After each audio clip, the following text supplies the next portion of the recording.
Olá, meu nome é Emílio Munari, eu sou vice-presidente do Instituto Ayrton Senna e vim aqui hoje falar com você, aluno e aluna da FAEL. Na verdade, eu vim dar-lhes as boas-vindas em nome da FAEL a cada uma de vocês para esse curso maravilhoso que vocês acabaram de escolher. E eu vou fazer isso como? Contando um pouco da minha história de vida. Claro que cada um de nós tem a sua própria história de vida. No entanto, eu sou daqueles que acredita que, além do Criador, nós também somos autores da nossa própria história. Nós somos a mola de propulsão, de transformação da nossa realidade, do nosso mundo. Eu mudei o meu mundo. Você também é capaz de mudar o seu. Quer saber por quê? Eu vou contar para vocês. Bem, eu nasço de uma família de italianos aqui no Brasil.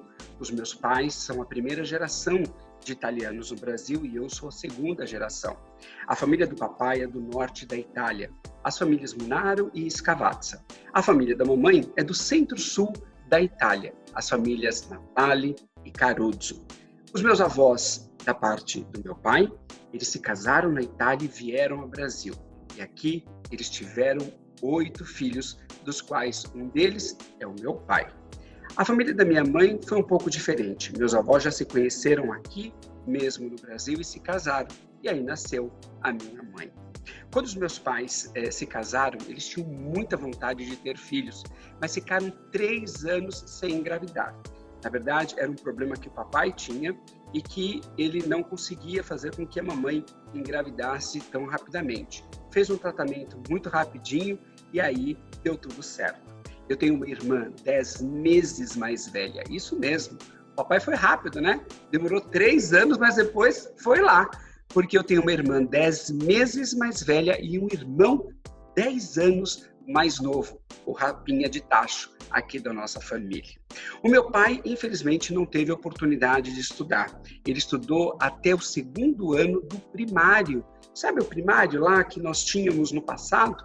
Hoje a gente fala do ensino fundamental, anos iniciais. Pois bem, o papai estudou até o 2º ano e a mamãe até o 4º ano somente. Eu consegui 2 graduações, sendo uma delas na Universidade de Toronto, no Canadá, um curso totalmente em inglês, de MBA. Falo 4 idiomas, dos quais um deles eu sou professor proficiente, na verdade, de inglês, e conheço 111 países no mundo. Como é que foi possível um jovem, né, uma criança, um jovem de uma família tão pobre, tão humilde, chegar onde eu cheguei, passando por multinacionais americanas? É essa história que eu vou contar para vocês. Bem, quando a gente nasceu, tanto eu quanto a minha irmã, nós morávamos numa casinha muito pequena. Só que minha mãe tinha dificuldades de cuidar dos 2 filhos com uma proximidade tão próxima de nascimento. Quer queira, quer não, nós tínhamos somente 10 meses de diferença. E os meus avós maternos vieram morar com a gente, a avó Ada e o vô Fausto. Ai, que saudade, né? Que saudade de dar de avós. Avós, assim, são os pais com açúcar, não é? É assim que a gente costuma dizer. Mas logo em seguida, os meus avós se mudaram, minha mãe conseguiu ter mais autonomia para cuidar de mim e nós mudamos de casa. Fomos morar numa casa muito humilde, um quarto, sala, cozinha e banheiro. E aí, já nos primeiros anos da minha vida, eu já dividi o quarto com quem? Com a minha irmã e com os meus pais. Verdade, a gente dormia todo mundo no mesmo quarto. Em seguida, chegou a hora de estudar. Eu me alfabetizei aos 5 anos de idade. Aos 5 anos de idade, eu já sabia ler, escrever, fazer cálculos, fazer contas, e aí eu entro na escola. Quando eu chego na escola, eu me apaixono por aquilo.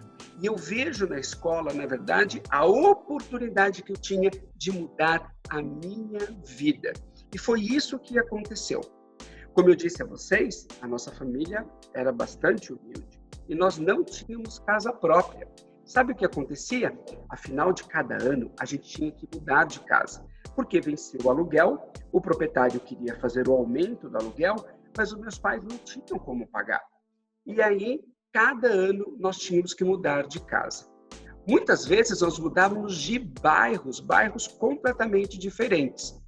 Durante a minha educação básica, que é aquela que vai desde o primeiro ano da educação fundamental, anos iniciais, até o terceiro ano do ensino médio, ou seja, 12 anos de estudo, eu estudei, pasmem, em 9 diferentes escolas. 9. E por quê? Porque nós não tínhamos parada, né? Eu tinha que ficar mudando de bairro para o outro, e aí meus pais tinham que me trocar de escola. Eu só estudei em escolas públicas brasileiras, tanto municipais quanto estaduais, aqui no estado onde eu vivo, no estado de São Paulo. E não foi fácil, porque ao entrar numa escola, a primeira coisa que acontecia, nessa palavrinha que todo mundo fala hoje de bullying, bullying aqui, bullying ali, nossa, eu já sofria isso lá desde quando eu era pequenininho. Mas isso me fortalecia, me trazia a energia necessária para eu continuar naquilo que eu acreditava. Eu acreditava desde o início que a educação mudaria a minha vida, me faria uma pessoa diferente, e era isso que me deixava forte. Portanto, em 9 diferentes escolas, eu fui o melhor aluno em todas, por todas as escolas que eu passei. Durante os primeiros 6 meses, eu era o aluno mais odiado. É verdade, eu sentava ali na frente, junto do professor, não tinha muitos amigos, porque, aliás, né, as crianças às vezes são bastante rudes, né? A gente diz que as crianças são meio cruéis, e é verdade, porque elas não acolhem, né, os amiguinhos de uma forma tão fácil. Depois que isso acontece, aí sim a coisa deslancha. Comigo não foi diferente. Os primeiros 6 meses eu realmente ficava isolado, ali somente com o meu professor, com a minha professora, mas eu realmente estudava. Eu dava o meu melhor para que isso realmente pudesse acontecer. Aliás, a minha mãe, infelizmente, era doentinha. Então, tanto eu quanto a minha irmã, nós tínhamos que ajudá-la nas tarefas de casa. Eu me lembro que eu acordava cedinho, né, em torno das 6 horas, ia para a educação física e, ao voltar para casa, eu ficava responsável por limpar os quartos, o banheiro, a sala de estar, a sala de jantar, enquanto que a minha irmã ficava responsável pelo quintal, pela lavanderia e pela cozinha. A mamãe cuidava do almoço e da lavanderia das nossas roupas. E esse era o momento que eu tinha de estudar. Vocês acreditam? Verdade, porque depois eu ia para a escola à tarde. Eu ficava ali ajudando a minha mãe até mais ou menos a hora do almoço, tomava meu banho, eu almoçava e eu ia para a escola. Na escola eu ficava a tarde inteira estudando. E aí à noite eu voltava para casa. Durante o nosso jantar, estávamos ali conversando sobre vários assuntos e, em seguida, os meus pais iam para a sala e nos levavam juntos para que nós pudéssemos assistir o jornal ou mesmo um capítulo de uma telenovela. Nesse momento, era o momento que eu ficava ali, prestando atenção nos meus cadernos. E eu desenvolvi com isso uma competência de foco muito grande naquilo que eu precisava fazer. Além disso, organização.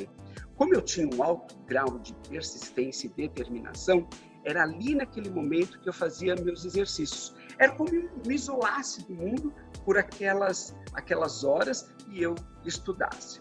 Como é que eu fazia no dia de prova? Pois bem, era a criatividade que eu usava, uma criatividade que eu mesmo acabei inventando. Porque durante o meu momento de limpar a casa, eu simulava que eu estava dentro de uma sala de aula.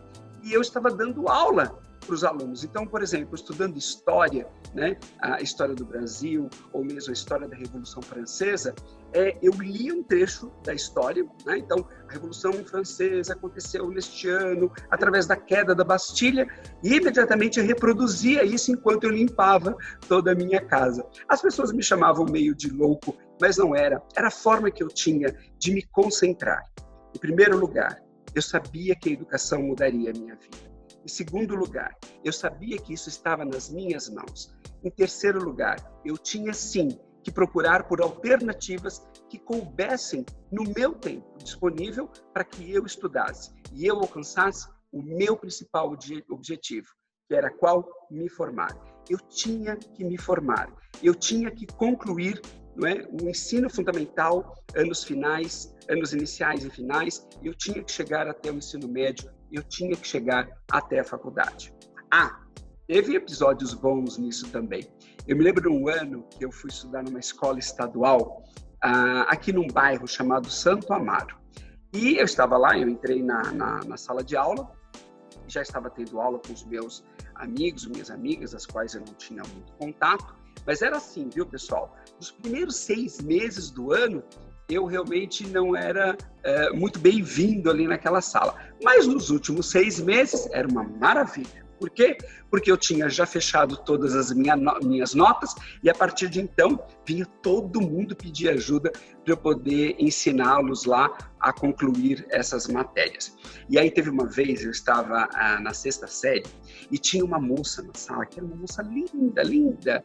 Ela tinha, olha, eu tinha naquela época uns 12, 13 anos, ela já tinha 18 anos. Então ela estava atrasada, né, com aquela deficiência, aquela distorção idade série, de estar ainda na 6ª série, no 6º ano ali, porém com 18 anos de idade, e ela trabalhava, né?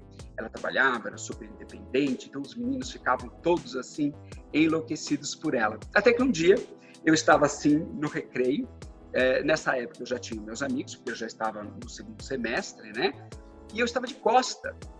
Aí eles fizeram assim, se espantaram, quando então ela chegou. E eles ficaram olhando assim, de repente, ela me cutucou, disse, Emílio. Eu virei assim, né? Oi, pois não? Ela disse, você sabe todas as matérias, né? Falei, sei sim. Então tá bom, então você vai me dar aula. Quanto você cobra para me dar aula? Eu falei, eu não sei, não, você pode cobrar. Porque eu trabalho, eu tenho dinheiro, eu vou pagar e eu vou ter aula. Vamos marcar? Enfim, marcamos. Preciso dizer para vocês que ela foi para minha casa, ela ia junto com o namorado. O namorado dela ficava batendo papo com a minha mãe. Aliás, a minha mãe foi ótima, porque ela ficou me ajudando, né? Ela ficava conversando com o namorado dela e eu ficava dando aula para ela às noites, porque ela saía do trabalho às 20 horas, ia para minha casa e eu dava aula para ela. E ó aí, pessoal, já ganhava um dinheirinho, viu? Desde os meus 12 anos de idade, eu ganhava meu dinheirinho dando aulas ali para todo mundo. E assim foi a minha formação. Ela foi acontecendo em diferentes escolas, com diferentes professores, com diferentes realidades, com diferentes amigos, com diferentes amigas. E aí eu tinha que chegar para a escolha da minha profissão. Como eu disse para vocês, eu realmente estudava.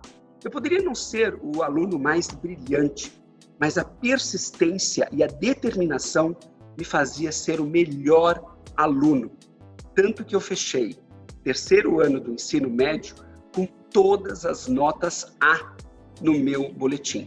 Química, física, matemática, língua portuguesa. Mas eu não estudava para mostrar para as pessoas. Eu estudava para mim, porque eu sabia que aquilo ia fazer diferença na minha vida. E aí chegou o momento da escolha da minha carreira. Pois é, eu tinha um sonho enorme de ser médico. Eu falava em ser médico desde os 5 anos de idade. Mas aí eu tive que parar e pensar, porque meus pais não teriam condições de me sustentar durante a faculdade de medicina. Segundo, eu precisaria procurar por uma atividade que me desse um retorno financeiro no curto prazo. E aí eu prestei para 5 diferentes cursos. Eu prestei para engenharia química, administração de empresas, tecnologia da informação, letras e psicologia. Nada a ver uma com a outra, não é verdade?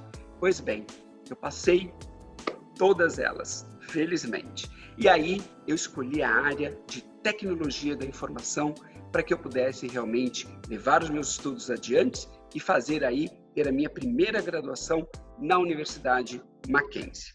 Mas teve mais uma historinha aqui. Por quê? Porque eu entrei, né? Eu passei no vestibular com 17 anos de idade, porque eu entrei um pouquinho antes na escola e eu estudava muito, como eu disse para vocês. E aos 17 anos de idade, ao entrar no Mackenzie, eu precisava fazer a minha matrícula, porque o Mackenzie é uma universidade privada. Nós estamos falando de 1987, 1988, para dizer a verdade. E naquele momento, nós não tínhamos ainda o Plano Real. Sabe o Plano Real, que nós temos o real como nossa moeda hoje em dia? Pois bem, em 1988, nós tínhamos uma moeda chamada cruzado. E aí, a minha matrícula eram 5.000 cruzados. E eu falei, meu Deus, de onde eu vou buscar esse dinheiro? Pessoal, eu preciso convidar a vocês a pensar um pouquinho 30, 40 anos atrás. Toda essa modernidade que nós temos hoje, com tecnologias, com telefone, smartphones, com Wi-Fi, com internet, nós não tínhamos em 1988. Aliás, até os bancos eram diferentes. Para você obter o seu extrato, por exemplo, bastava você ir numa agência bancária, digitar lá a sua agência, a sua conta e a sua senha. E aí veio lá o extrato do meu pai. Como eu sabia, porque eu memorizei os números. Teve um dia que a minha mãe foi ao banco e eu fui junto com ela e eu fiquei olhando, né? Ela digitando ali os códigos da conta do meu pai. E eu peguei o extrato dele. E ele tinha 85 mil cruzados naquela época. E a minha faculdade eram 5.000. Ele tinha 85 mil. Cheguei em casa, né? E falei para o meu pai, pai, tenho uma boa notícia para dar para vocês. Eu passei na faculdade. E aquilo para mim, pessoal, era a realização do meu maior sonho naquele momento. Eu tinha 17 anos de idade, sabia que a educação mudaria a minha vida e naquele momento, passar na faculdade era tudo o que eu queria. O meu pai virou para mim e disse assim, mas eu não tenho dinheiro para te emprestar.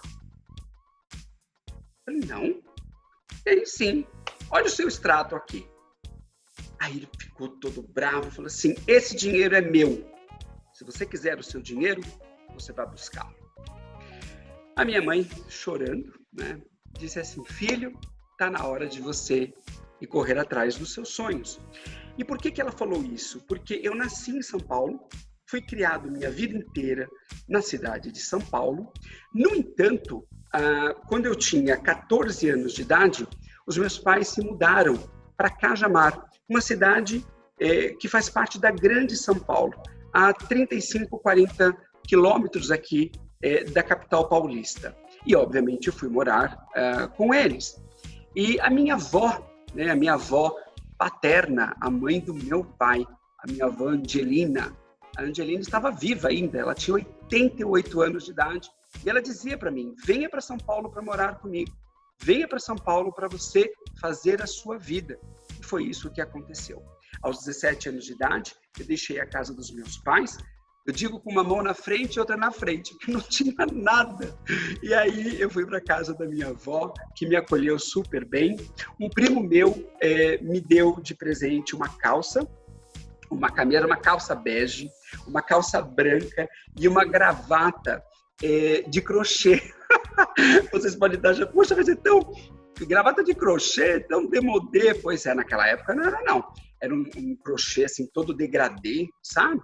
E eu usava essa roupa para procurar emprego. Não foi fácil, porque eu nunca tinha trabalhado na vida. Portanto, dar emprego a um jovem de 17 anos de idade e que sequer havia sido liberado do serviço militar era muito difícil. Mas eu fui lá, fui tentando, até que no último dia da minha matrícula, me bateu um desespero. Eu falei, meu Deus, eu preciso entrar na faculdade. Eu preciso conseguir chegar lá. E aí foi quando eu liguei para um tio meu. Eu liguei para a esposa dele, para a tia Iracema. Esse meu tio, ele tinha um açougue. Então, ele tinha uma condição de vida um pouco melhor da família, inclusive muito melhor que o meu próprio pai. E então, eu falei para ela, tia, eu preciso tanto que o tio me ajude, que ele me empreste o dinheiro para fazer a matrícula da faculdade, que hoje é o último dia de inscrição. Ela falou, venha imediatamente para cá. Quando eu cheguei lá, o meu tio lá estava, e aí eu pedi para ele, falei, tio, você poderia me emprestar, por favor, 5.000 cruzados para eu fazer a minha matrícula? E ele disse, se o seu pai não te emprestou, por que eu vou te emprestar? Mais uma vez veio aquele banho de água fria, mas a minha resiliência emocional falou mais forte. Falei, porque eu vou te devolver. Assim que eu arrumar o emprego, eu vou te devolver, tio. A minha prima me colocou no carro, a gente foi para a faculdade. As matrículas encerravam-se às 18 horas. Eu cheguei lá às 17h55, mas eu estava lá. E, finalmente, eu estava matriculado no curso de Tecnologia da Informação na Universidade Mackenzie. E meu curso começava, então, em 1988, em fevereiro de 88. Um mês depois, eu consegui um emprego. Graças a Deus. Era um emprego numa empresa de locação de automóveis chamado Interlocadora, que pertencia à Varig, aquela empresa aérea brasileira que nós tivemos, e a Volkswagen, a empresa de carros. Porque, como era uma locadora de veículos, eles correlacionavam o seguinte: Varig você voa, né, viaja, e com as concessionárias da Volkswagen no Brasil, você pode alugar carros. E aí criou-se a Interlocadora, uma das maiores locadoras de automóveis aqui que o Brasil já teve. E eu entrei lá para um emprego temporário de só 3 meses. Eram 90 dias de um contrato de trabalho.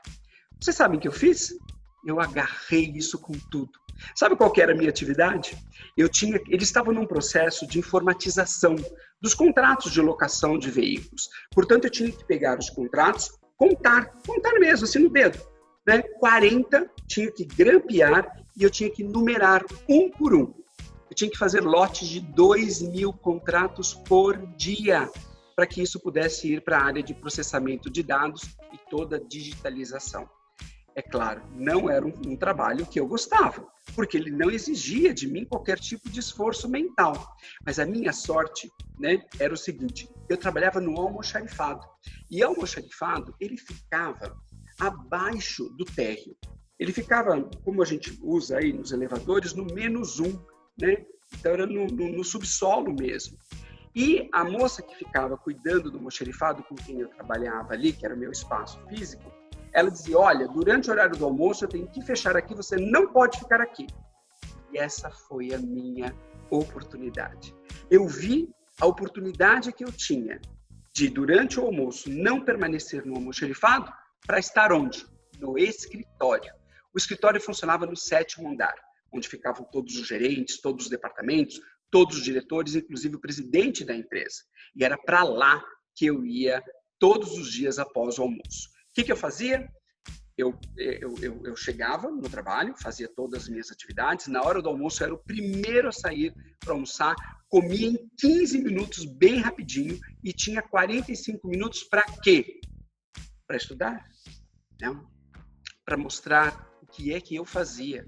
Porque eu precisava daquela oportunidade para mostrar a eles que eu podia fazer muito mais do que eles podiam imaginar.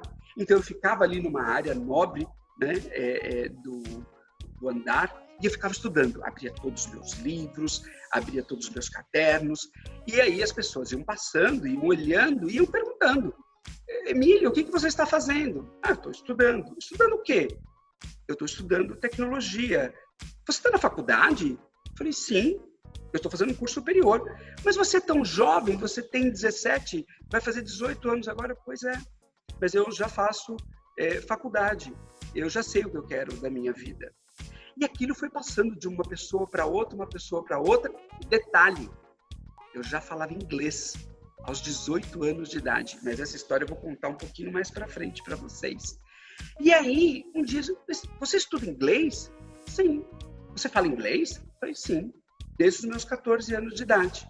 Naquele momento, era tudo o que eu precisava. Eles me reconhecerem como um profissional, um estudante que estava na faculdade e que falava um segundo idioma. Imagine em 1988 que ninguém falava muito mal o português, imagine falar um segundo idioma. E foi isso que aconteceu. Em 1 mês e meio de trabalho, eu fui efetivado. Ao invés de ter que esperar 90 dias, em 1 mês e meio, eu fui contratado como um profissional efetivo. Aos 21 anos de idade, eu já estava com a minha primeira graduação concluída e eu já era gerente de reservas e atendimento a clientes da Interlocadora, que funcionava 24 horas por dia, com 45 funcionários. Essa foi a minha maior conquista há somente 21 anos de idade. Aos 24 anos, eu me tornei diretor de uma outra empresa que fazia atendimento a clientes da Microsoft aqui no Brasil.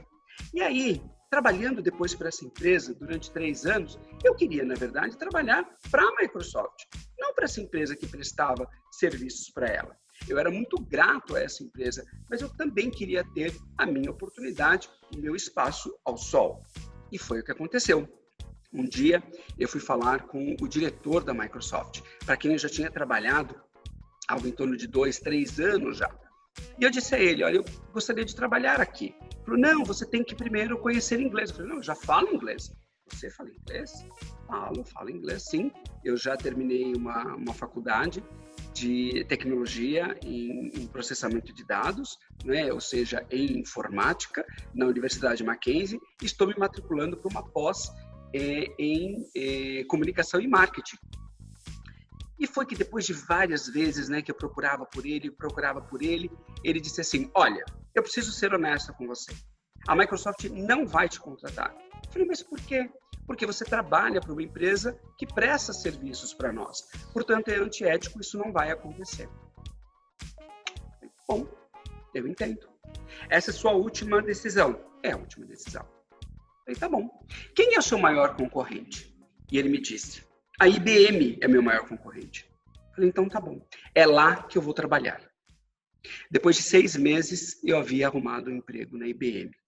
E foi lá que eu me desenvolvi como gerente de marketing de canais, gerente de vendas e cheguei a ser diretor de canais da IBM no Brasil. De lá, eu fui convidado e fui trabalhar numa empresa de tecnologia chamada McAfee. Aquela empresa de antivírus. Já ouviram falar do McAfee Vírus Scan? Pois bem, foi para essa empresa que eu fui trabalhar. Aos 27 anos de idade, eu era o diretor de marketing e comunicação para a América Latina. A primeira vez que eu tinha tido essa oportunidade na vida. Isso mesmo, eu era responsável por toda a estratégia de comunicação e marketing da McAfee para a América Latina, desde o México até ali o sul da América do Sul, Argentina e o Chile. Eu reportava para uma vice-presidente mundial que ficava em Santa Clara, lá na Califórnia, e foi um dos momentos mais importantes da minha vida, onde eu me desenvolvi enquanto profissional. Em seguida, aos 30 anos de idade, eu fui convidado para ser o presidente da McAfee aqui no Brasil. Assumi a responsabilidade de comandar 195 profissionais aos 30 anos de idade. Nesse momento, eu sabia que eu precisava de algo mais. Somente a graduação na faculdade, ter falado, aprendido inglês, não era o mais suficiente. Eu precisava, sim, de uma outra formação. Foi aí que eu fui fazer o MBA, o Master Business Administration, na Universidade de Toronto, no Canadá. E, além disso, eu tinha que aprender um terceiro idioma. Eu já falava português, falava italiano, já falava inglês e eu tive que aprender espanhol. E foi aí que eu me retransformei, foi aí que eu me reconduzi na minha vida como um profissional. Trabalhei para a McAfee durante 7 anos e aí eu fui convidado para ir para a Microsoft. E foi na Microsoft que minha vida mudou. Em primeiro lugar, meus amigos acharam um absurdo. Como é que eu ia largar a posição de presidente da McAfee para ir como um diretor para a Microsoft? É aí que eu digo, pessoal, as coisas não são tão óbvias assim. Porque além de você ter a sua vontade própria, de você ser o escritor da sua vida, você tem que ter sentimentos, você tem que conectar isso com aquilo que você quer de verdade. Eu estava deixando uma empresa que faturava $1 bilhão por ano para uma empresa que faturava 50 bilhões de dólares no ano. E era a Microsoft, nos anos de 2000.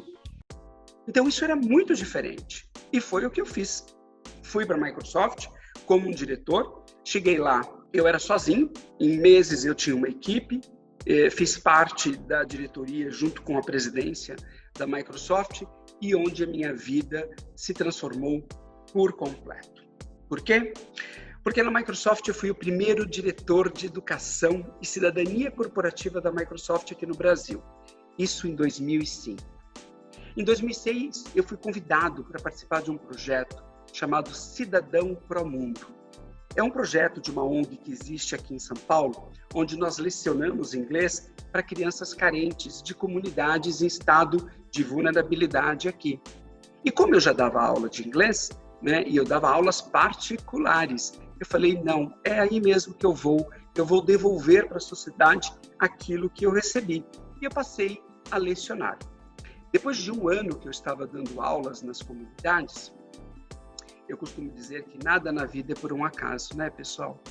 Pois bem, lembre-se da minha irmã 10 meses mais velha e o meu irmão 10 anos mais novo. O meu irmão 10 anos mais novo, ele reagiu a um assalto e infelizmente ele foi assassinado. A gente não esperava isso. Meu irmão já estava casado, tinha duas filhinhas, a Bia e a Chayene, com 3 anos e meio e 4 anos e meio. Não foi fácil, mas o meu irmão havia ido. O irmão que eu tratava como se fosse um filho, pela diferença de idade que nós tínhamos. Mas não para por aí, porque por uma infeliz coincidência, esse mesmo rapaz que assassinou o meu irmão, 3 anos depois, ele sequestra e mata o meu pai. De uma forma muito cruel. Eles entraram na casa do meu pai, e meu pai percebeu, levou uma coronhada, e infelizmente ele foi asfixiado naquele momento, porque eles colocaram uma atadura na boca dele e o sangue acabou correndo. Eu tinha tudo para deixar esse país. Eu tinha, de fato, tudo para ir embora daqui e não viver mais essa realidade no Brasil. Afinal, eu já tinha perdido a minha mãe, já tinha perdido meu pai, já tinha perdido meu irmão. Só me restava minha irmã, meu sobrinho e as minhas 2 sobrinhas. E eu pensei realmente em ir embora do país. Foi aí, quando a Microsoft me ofereceu uma posição no exterior, que eu estava trabalhando para que isso acontecesse, que eu tomei a decisão que eu não ia fazer isso. Que eu ia continuar fazendo o que eu sabia fazer de melhor, que era ser executivo.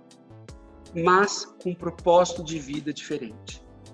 De olhar, de lutar por uma causa, a causa da educação, como um poder transformador da vida das pessoas. A educação transformou a minha vida. Eu escrevi, junto com o Criador, a minha história de vida, com muita persistência, com muita determinação, com muito foco, com muita garra. Eu tinha resiliência emocional para isso e eu confiava demais em mim. E isso fez toda a diferença para eu chegar onde eu cheguei. Eu preciso contar 2 coisas para vocês, né? Porque aqui, depois da Microsoft, eu fui para o Instituto Ayrton Senna como a escolha de um executivo, que é o que eu sei fazer, mas realmente dentro de uma organização não governamental. Lembra que eu falei da história do inglês para vocês? Eu preciso contar isso aqui para vocês entenderem um pouco mais como foi. Aos 14 anos de idade, quando eu estudava aqui em São Paulo ainda, antes de mudar lá para Cajamar, para morar com os meus pais, eu ganhei uma bolsa de estudos. Uma bolsa de estudos para estudar inglês durante 2 anos numa escola aqui em São Paulo. Só que como eu voltei, né, eu fui morar com os meus pais lá no interior, eu queria fazer esse meu curso. Eu sabia que o inglês ele seria um diferencial para mim aos 14 anos de idade. E foi o que eu fui fazer. Eu ganhei essa bolsa de estudos, porém as aulas elas aconteceriam aos sábados, 1 hora só de duração. Vocês acreditam? Era 1 hora aos sábados que acontecia das 9 às 10 todos os sábados. Bem, eu não preciso dizer para vocês que como eu morava em Cajamar, eu tinha que acordar às 4 da manhã para sair de casa às 5, para poder pegar os ônibus e chegar onde era a escola às 9 horas da manhã. Fazia o curso das 9 às 10 e às 10 horas da manhã eu saía aqui de Santo Amaro para voltar lá para Cajamar. Chegava em torno das 4 horas da tarde. Eu fiz isso durante 2 anos da minha vida. Por quê? Porque era o que eu queria. Eu sabia que eu queria, eu sabia que eu podia, mas para isso eu tinha que me esforçar. Portanto, ter sonho é muito importante. Mas se esforçar para realizá-lo é muito mais importante. Porque senão vai ficar o sonho pelo sonho. Claro que depois de 2 anos, eu sabia o inglês por ter estudado, por ter sido um autodidata, mas eu não falava muito bem. E eu tinha vindo para São Paulo, aos 17 anos de idade, para a faculdade, para ter o meu primeiro emprego. E, claro, estar na formação do meu inglês. Para isso, eu procurei quais são as melhores escolas de inglês que nós temos aqui onde eu moro. E aí eu tinha 3 opções. Eu tinha a Cultura Inglesa, eu tinha o Alumni e tinha a União Cultural Brasil-Estados Unidos, uma escola que era vinculada à Embaixada Americana aqui no Brasil. Eu falei, é lá que eu vou. Eu me lembro que eu fiz isso aos 17 anos, né, quando eu tinha chegado aqui em São Paulo e estava procurando emprego. Entre procurar um emprego um e outro, eu fui lá nessa escola e eu bati na porta, né? Falei, pois não? Eu falei, eu quero falar com o diretor. O que você quer? Eu falei, a senhora é diretora? Ela falou assim, não. Eu falei, então não é com a senhora que eu vou falar, né? Mas que menino petulante! Eu também achei. Hoje eu digo que eu acho que eu também achava que eu tinha sido muito petulante, né? Eu falei, mas me desculpa, senhora, eu preciso falar mesmo com o diretor. E aí veio o diretor. E aí ele me disse assim, pois não, como é que eu posso ajudá-lo? Eu falei, veja só, eu preciso de uma bolsa de estudos para estudar inglês. Ele falou, olha, isso aqui não é uma associação filantrópica, portanto, eu não tenho como te dar uma bolsa de estudos. Mas vamos fazer o seguinte, você vai fazer um teste. Se você for bem nesse teste, eu te consigo 50% de desconto. Tá bom, 50%. Eu pensei, 50% e nada é nada, porque eu não tenho dinheiro para pagar. Mas eu vou fazer o teste. Eu acreditei tanto nesse teste, eu coloquei tanta energia naquilo que eu precisava demonstrar, que na correção do teste o diretor me chamou e falou, olha, você foi muito bem. Eu vou te dar uma bolsa de estudos de 100%, mas por 1 ano só, 2 semestres. Tudo bem? Falei, combinado. Ele falou, mas tem uma exigência. Você não pode faltar. Você não pode faltar um dia sequer. E você tem que tirar média 9 para esses cursos que nós vamos ter aqui. Eu falei, tá bom. Eu não preciso dizer para vocês que o pessoal durante os feriados prolongados, eles ficavam meio chateados comigo, mas eu não tinha o que fazer. Eu precisava estudar e eu não podia faltar. E eu não tinha como pagar um inglês maravilhoso. Só para vocês terem uma ideia, lembre-se do curso de inglês que eu fazia de 1 hora, que era das 9 às 10, lá era das 8 até as 14. Eram 6 horas de estudo de inglês aos sábados, era maravilhoso, era o que eu precisava, né? E aí eu dizia para a professora, não precisa me dar matéria, né? A senhora só, por favor, me dê presença, porque eu não posso ter faltas por ser bolsista. Eu devo confessar a vocês, nessa época eu me envergonhava, sim. Era duro, né? Numa escola sofisticada, com todo mundo ali podendo estudar e podendo pagar pelos seus estudos, e eu não. Mas depois, com o tempo, eu fui parando e olhando e falei, não, que orgulho meu de conseguir uma bolsa de estudos, poder estudar na mesma escola que qualquer outra pessoa bem-aventurada aí, né, bem financeiramente, e conseguir chegar às notas que eu cheguei. Eu mantive essa bolsa por 3 anos consecutivos, vocês acreditam? E aí no 3º ano o diretor veio falar comigo e disse, Emílio, eu não posso mais continuar te dando essa bolsa de estudos. E eu disse, não, agora eu já consigo pagar. E foi assim que eu fiz o meu inglês. Então a minha trajetória profissional aconteceu dessa forma. Eu venho das escolas públicas, estudando em diferentes escolas, presto vestibular, entro na Universidade Mackenzie, já sabendo o inglês, mas aí aperfeiçoando o meu inglês.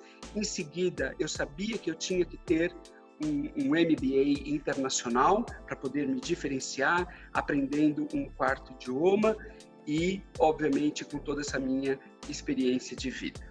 A conclusão de tudo isso, pessoal, é que você é autor da sua própria história. Você consegue absolutamente tudo que você quer, desde que você se proponha para isso. Desde que, antes de tudo, você confie em você, acima de tudo. E escreva o melhor capítulo daquela que vai ser a sua história de vida.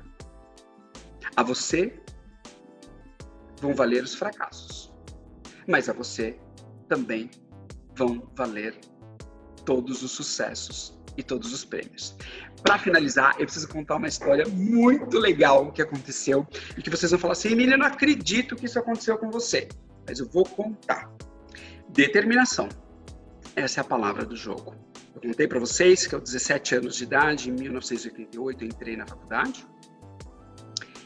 E aí, eu comecei a trabalhar. Esqueci de contar. Comecei a trabalhar. 3 meses depois que eu comecei a trabalhar, o meu tio me ligou, né? Eu fiquei sabendo que você começou a trabalhar. Eu falei, é verdade, tio. Falou, então pode vir devolver o meu dinheiro. E aí eu fui devolver o dinheiro pro meu tio. Fiquei sem pagar a faculdade durante 6 meses. Mas uma coisa eu posso dizer. Eu devo tudo que eu tenho nessa vida.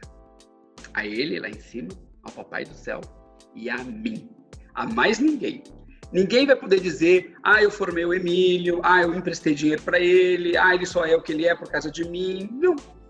Poderia ter, não teria problema nenhum, não. Né? Mesmo meu pai, é claro que eu perdoei meu pai. Ele fez a coisa mais importante da minha vida. Ele me fez andar com as minhas próprias pernas. É claro que eu precisei de um tempinho, né, para elaborar tudo isso. Mas, gente, tudo passa. Na vida tudo passa. E aí eu estava contando para vocês que eu comecei a trabalhar, né, em 88. E aí, em 89, eu ia ter minhas primeiras férias.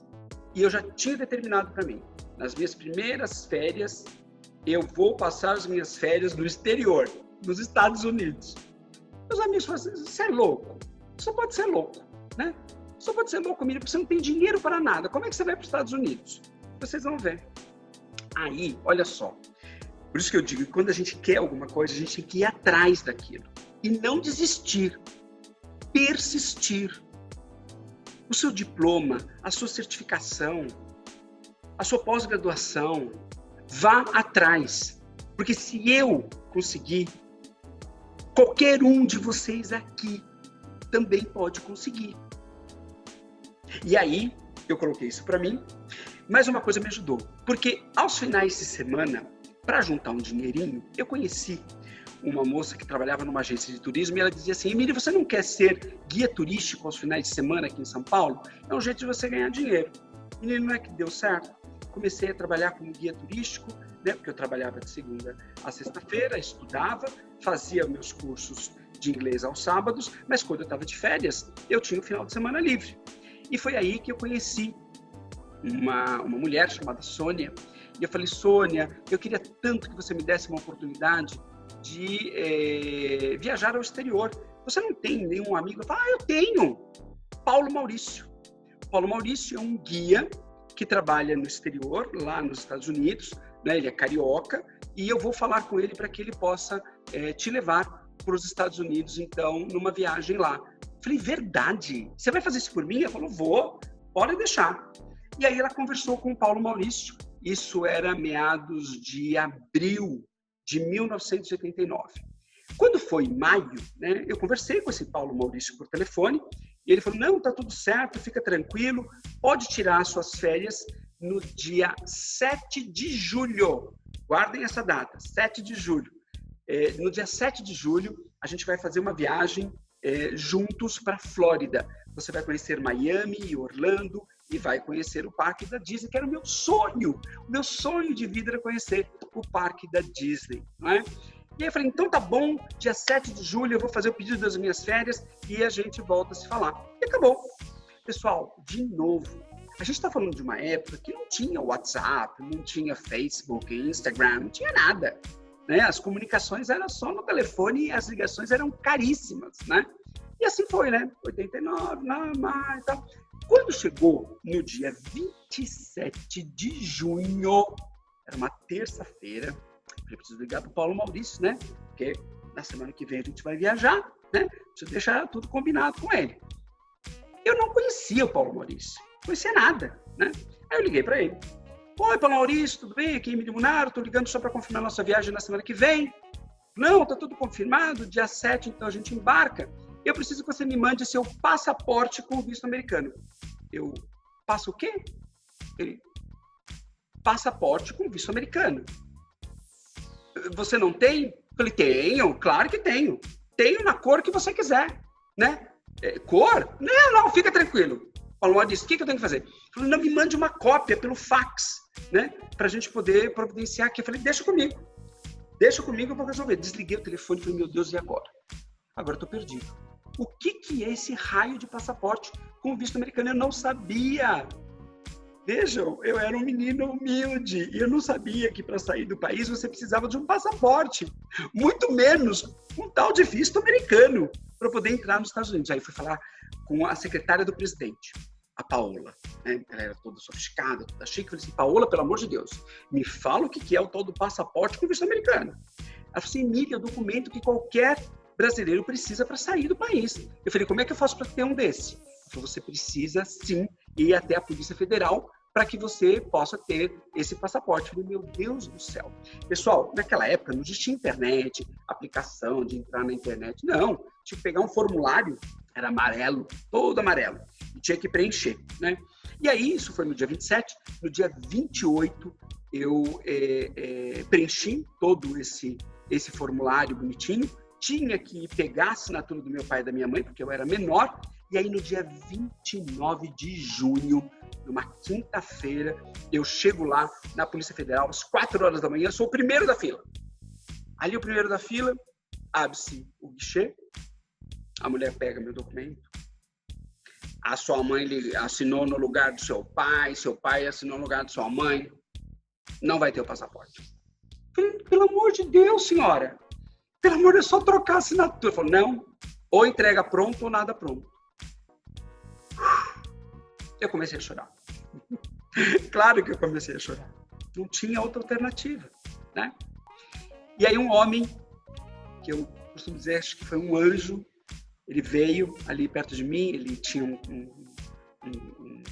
uma empresa, né? um birô de abrir, né, passaportes. Ele redatilografou tudo para mim. Eu voltei para pegar a assinatura do meu pai e da minha mãe, voltei lá na Polícia Federal no dia 29 mesmo, e lá saiu o meu passaporte. O passaporte saía na hora, tá? Ele era datilografado, não é como era hoje, não. Aí, no dia 30, sexta-feira, o que eu tinha que fazer? Dar entrada ao visto americano. Naquela época, pessoal, não era burocrático tanto quanto é hoje, mas era muito mais rápido, porque nem todos os brasileiros saíam do país, né? Ainda mais para ir para os Estados Unidos. Dia 30/6, era uma sexta-feira, eu dei entrada no meu visto americano. Aí, dia 1º, dia 2, no dia 3, na segunda-feira, claro, veio recusado. E por quê? Porque eu era muito jovem, tinha só 18 anos de idade, e eles não queriam me deixar sair do país, achando que eu fosse para ficar lá. E aí eles me deram, né? Então, no dia 3, veio lá uma informação para eu ir para uma entrevista pessoal, levando maiores comprovações de que eu tinha residência e que eu ia voltar para o Brasil. Detalhe, dia 4 de julho é o quê? O dia da independência dos Estados Unidos, portanto era feriado. Vejam, pessoal, eu ia viajar dia 7. No dia 5, eu estava lá de manhã, e lá no consulado americano, eu levei uma mala de coisas, porque eu não tinha nada, eu não tinha casa, não tinha carro, né? Eu tinha a minha faculdade, tive o curso de inglês, levei todos os meus livros de inglês, tudo que eu tinha de inglês. Levei os meus livros da faculdade todos. Aí chegava lá, eu falava para a mulher, olha, eu estudo aqui, eu estudo isso aqui, estudo isso aqui, estudo isso aqui, eu trabalho, faço isso. Ai, tá liberado. Aí ela me deu meu visto americano no dia 5 de julho. E aí, o que eu faço? Dia 6 de julho, eu arrumo minhas malas e ligo o Paulo Maurício. E o Paulo Maurício não me atende. Fiquei o dia inteiro tentando falar com ele e nada.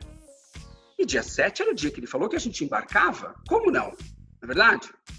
E aí foi quando, às 5 horas da manhã do dia 7, ele atende o telefone da casa dele. Alô?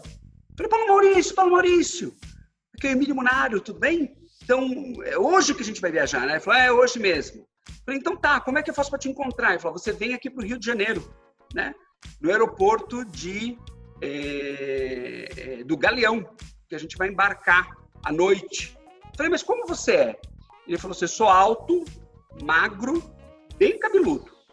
Eu vou te encontrar. Vocês não estão acreditando em mim, né? Vocês não devem estar acreditando em mim.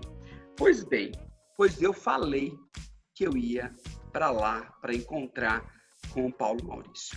Eu cheguei lá no aeroporto no dia 7 de julho, fiquei o dia inteiro lá esperando. De repente começou a encher o saguão de gente. Eu falei, como é que eu vou achar o Paulo Maurício? Mas a minha força de vontade era tanta, a minha determinação era tanta, a minha persistência era tanta. Eu queria tanto isso na vida. Até uma hora que uma mulher falou, Paulo Maurício! Eu falei, nossa, ele está aqui. Cheguei até ela e falei assim, nossa, quem é o Paulo Maurício? Eu falei, aquele sujeito ali. Ele era baixinho, gordinho e careca. Eu acho que ele não acreditava que eu fosse chegar até ele. Pois aí eu cheguei. Cheguei nas costas dele e bati lá. Oi, tudo bem, Paulo Maurício? Muito prazer, meu nome é Emílio Munaro e eu vim aqui para viajar com você. Ele falou, como assim? Eu não acredito que você chegou aqui, pois agora eu cheguei. Eu cheguei e eu vou. Está aqui o bendito passaporte com o visto americano que você queria. E agora você me coloque no avião, porque você me prometeu me levar para a Flórida e você vai me levar para a Flórida. Ele falou, olha só, eu não emiti seu bilhete, mas tem uma passageira aqui que faltou. O nome dela era Maria José. Pessoal, naquela época, nós estávamos indo com um voo fretado. Não tinha esse controle que nós temos hoje aqui. As reservas não eram todas informatizadas. As passagens aéreas eram emitidas à mão, né? Ou seja, não tinha toda essa burocracia, claro, e todas essas seguranças que nós temos nos dias atuais. Pois eu peguei a passagem da dona Maria José, coloquei no meu passaporte, passei pela Polícia Federal e fui para lá. Estão duvidando ainda? Pois eu preparei um material exclusivo aqui para compartilhar com vocês. Olha só. É verdade, eu coloquei aqui, ó. Olha só. Eu fui caçar essas fotos todas para vocês verem aqui. Recordações da minha história de vida, Emílio Munaro, a minha primeira viagem ao exterior em 1989. Tá vendo aqui meu passaporte? Olha como eu tinha cabelo, gente. É um espetáculo, né? Hoje tá assim, mas tá tudo certo, né? Olha só, tá vendo que o meu passaporte foi emitido, né? Eu falei com o Paulo Maurício no dia 26 de junho, no dia 29 de junho de 89, na sexta-feira, o meu passaporte foi emitido, né? E aí no dia 30 eu dou entrada no meu visto americano. Olha aqui o que aconteceu, o visto sai no dia 5 de julho de 89. Tá vendo? E aí, lembra que eu falei para vocês que eu embarquei no dia 7 de julho para os Estados Unidos? Aqui, ó, o meu carimbo de chegada, ó. 8 de julho de 89, a minha primeira chegada nos Estados Unidos. Eu consegui, sim, né, em uma semana, tirar o meu passaporte, tirar o meu visto americano e fazer a viagem dos meus sonhos. Vocês querem ver mais? Olha só. Isso aqui é a foto. Pessoal, naquela época a gente não tinha foto digital, né? Era tudo foto assim, com filme. Era caro para revelar, vocês não fazem ideia. Então eu tirava poucas fotos.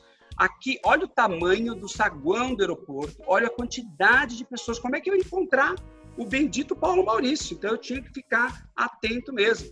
E olha só, esse aqui era eu. Eu não tinha... Olha, me faltava tanta informação, porque julho aqui no Brasil é inverno, mas julho nos Estados Unidos, como é hemisfério norte, é verão. E eu estava simplesmente com uma roupa de lã, essa minha calça aqui de sarja, uma blusa de lã e um casaco, indo para Miami, com 45 graus de temperatura. Mas, gente, era o sonho da minha vida que deu certo. Querem saber quem era o Paulo Maurício? Olha ele aqui, ó. Esse sujeito que está aqui. A quem eu sou grato, viu, Paulo Maurício? Não importa que você mentiu para mim, dizendo que você era alto, magro, né, e cabeludo. Você era baixinho, barrigudinho aqui, né, e era careca. Mas ele foi um grande homem na minha vida. Ele me levou lá para os Estados Unidos. Eu não paguei passagem aérea, eu não paguei a entrada em todos os parques da Disney, eu não paguei pelo hotel. Ele me deu tudo de graça, isso, né? Mas vocês estão vendo esse rapaz aqui do lado dele? Ele era o guia principal, esse aqui era o guia auxiliar, e eu ajudava na tradução e intérprete do povo. Eles dormiam cada um numa cama e eu dormia no chão, né? E não importa, eu dormi no chão durante 10 dias lá nos Estados Unidos, mas eu fui fazer o que eu queria. Olha, eu aqui na porta da Disney, né, sendo recebido lá com todo mundo, e claro, né? Quem é que vai para a Disney e não vai tirar uma foto com o Mickey? Aí eu tirei minha foto com o Mickey aqui, uma foto com o Pateta. Não vale rir agora, hein? Tá vendo essa foto aqui? Olha esse short, está quase no pescoço, né? Nos anos de 1990 a gente usava a calça aqui alta, mas essa aqui foi uma outra viagem. Essa aqui é a Isabel, que um dia eu volto para contar para vocês. Porque aí, obviamente, eu tive a oportunidade de, durante as minhas férias, ir para os Estados Unidos. Eu já fui para a Flórida 22 vezes como guia e ganhei muito dinheiro com isso e a minha vida se transformou por completo. Bem, essa foi a minha história. Somente uma parte da minha história de vida. Que eu espero que vocês possam, de alguma forma, reconhecer o quão importante é você ter sonho na sua vida. Mas mais do que ter sonho, é você perseguir os seus sonhos. Ter persistência, ter determinação, garra, resiliência. E, acima de tudo, acredite em você. Se eu pude, vocês todos podem chegar onde vocês quiserem chegar. Um beijo no coração de vocês. Até uma próxima, tá bom? Até mais. Tchau, tchau, pessoal.